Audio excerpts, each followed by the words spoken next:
तो वो पाम दबा रहे थे, चिण दबा रहे थे, रात का समय था। अचानक राम जागे।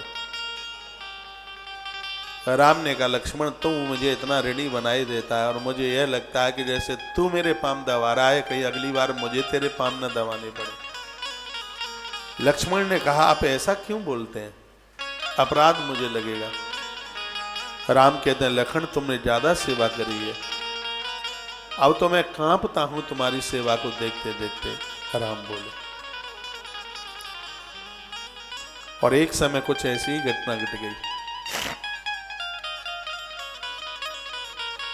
गुरुदेव वशिष्ठ के चरणों में दोनों भाई प्रणाम करने को, चारों भाई प्रणाम करने को गए। जब लक्ष्मण ने प्रणाम किया तो गुरुदेव वशिष्ठ ने लखन को छाती से लगा करके बड़ा रुदन किया। राम जी ने पूछा, गुरुजी आप क्यों रो रहे हैं? गुरुदेव वशिष्ठ बोले, राम यूं तो सबको भाई मिलेंगे, लेकिन लक्ष्मण जैसा भ्राता कहां मिलेगा। कहा, क्या विशेषता है इसकी? गुरुदेव वशिष्ठ ने कहा कि जिसने अपने भाई के लिए 14 वर्ष नींद न ली हो, 14 वर्ष पत्नी से न मिला हो, 14 साल जिसने आहार भी न लिया हो, कितना बड़ा ये जति पुरुष है जिसने अपने भाई के लिए सब कुछ त्यागित कर दिया, सब त्याग दिया।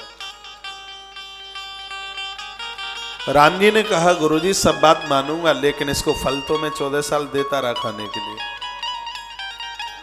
पेट तो भर ही जाता है। हाँ, कभी कभी लोग व्रत करते हैं तो कोटू पकौड़ा और सिंगाड़े की लपसी खूब चकाचक खूब लेते रहते हैं। बस थोड़ा सा अंतर हो गया है कि ये कूटू है और वो गेहूं है, इतना ही तो अंतर है। उपवास का मतलब है 24 घंटा ये लगा रहे कि हमने कुछ खाया नहीं।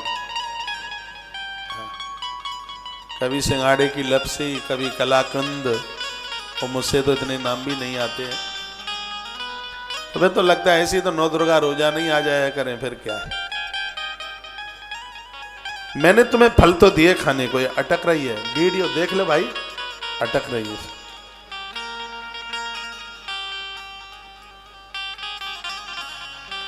मैंने लक्ष्मण को 14 साल तक मैंने इसको फल दिए खाने को। गुरुदेव वशिष्ठ कहते हैं, मुझे तो नहीं लगता। राम जी ने लक्ष्मण को पूछा, रे लखन ये बता, मैंने वनवास की यात्रा में तुम्हें फल दिए कि नहीं? लखन ने कहा, दिए। तुमने खाए के नहीं? तब लक्ष्मण की आंख में आंसू आ गए। लखन ने कहा, भगवान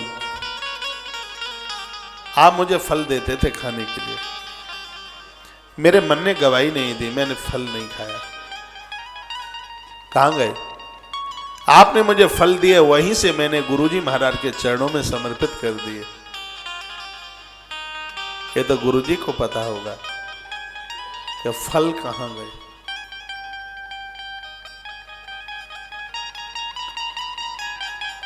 गुरुदेव ने 14 वर्ष का टोकरा राम जी के सामने लाके रख दिया। प्रभु राम जी ने फल गिने तो उसमें 4 फल कम पाए गए। राम ने कहा, लक्ष्मण 4 फल खाए, नियम तो टूट ही गया। श्री लखनलाल ने कहा, प्रभु मैंने 4 फल खाए नहीं, वनवास की यात्रा में आपने ये 4 फल मुझे कम दिए। एक तो जिस दिन हम अयोध्या छोड़ करके जा रहे थे भगवान, उस दिन आपने कोई फल खाने को नहीं दिया। एक चित्रकूट में जिस दिन हमें यह पता चला कि पिताजी की मृत्यु हुई है, उस दिन भी आपने कोई फल खाने को नहीं दिया, हम रोते रहे। और भगवान तीसरी बार जब मां जानकी का हरण हो गया, हम बन बन रोते रहे, उस दिन भी आपने कोई फल खाने को नहीं दिया। और भगवान चौथी बार जिस दिन मेघनाद की शक्ति मेरी छाती में लगी, तो अगर सोते समय आप मुझे फल देते थे, मैं पहले ही घायल हो चुका था, उस समय भी आपने कोई फल खाने को नहीं दिया। मोबाइल टटोल लो या चला लो इसको।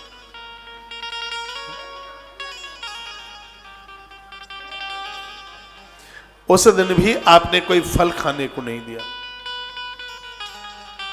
प्रभु श्री राम जी की आंख में आंसू आ गए, राम रो पड़े, लक्ष्मण को गले से लगा लिया और कहा, लखन ऐसे युग में तो मैं तुझे कुछ नहीं दे पाया, तेरे त्याग को प्रणाम करता हूं। हे त्याग की महामूर्ति, मन तो करता है कि तेरे चरण धो करके मैं पी लूं, लेकिन तू अनुज है, छोटा है, अपराध लगेगा।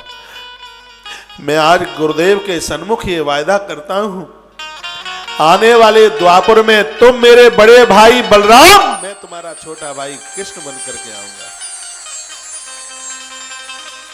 और इस ऋण का चुकता तब करूंगा। जहां जहां बलराम सोते हैं, उनकी शयन आरती होती है, उस समय चरणों में भगवान गोविंद ऐसे बैठे होते हैं जैसे नारायण के चरणों में मां लक्ष्मी बैठी हुई होती है।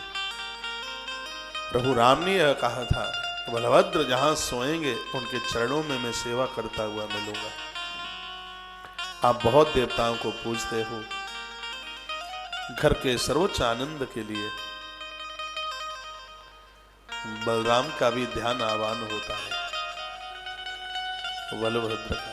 प्रभुपाद स्वामी इस्कॉन की जिन्होंने स्थापना करी, जहां भी उनके मंदिर है, कृष्ण बलराम मंदिर, कृष्ण बलराम मंदिर, कृष्ण के साथ बलभद्र जरूर है। और वह महामंत्र जपते हैं, कहते हैं हरे राम राम राम हरे हरे, हरे कृष्ण कृष्ण कृष्ण हरे हरे। हम तो यही समझते थे कि शायद राम ये त्रेता के राम के लिए है, बलराम ये कृष्ण देवकी पुत्र के लिए है, लेकिन मुझे बाद में पता चला ये हरे राम बलराम जी के लिए बोलते हैं, हरे कृष्ण ये कन्हैया के लिए बोलते हैं। भगवान वेदव्यास ने भी लिखा है कि कलयुग में जो बलभद्र के दर्शन करेंगे, किसान लोग उनके हल की पूजा करेंगे, उनकी फसल के ऊपर कभी ओला नहीं पड़ेगा, उनकी फसल कभी नष्ट नहीं होगी। तो बलभद्र के हल की पूजा करने से घर में अन्न की कभी कमी नहीं रहेगी। भादों शुक्ल पक्ष की छठवीं को बलभद्र का पूजन, दुल्हा का मोहर मुकुट बलराम जी के चरणों में रखकर उसको नदियों में विसर्जित किया जाएगा, तो पति और पत्नी में कभी अनबन नहीं होगी। यह बलराम जी का बहुत बड़ा महाप्रभाव है।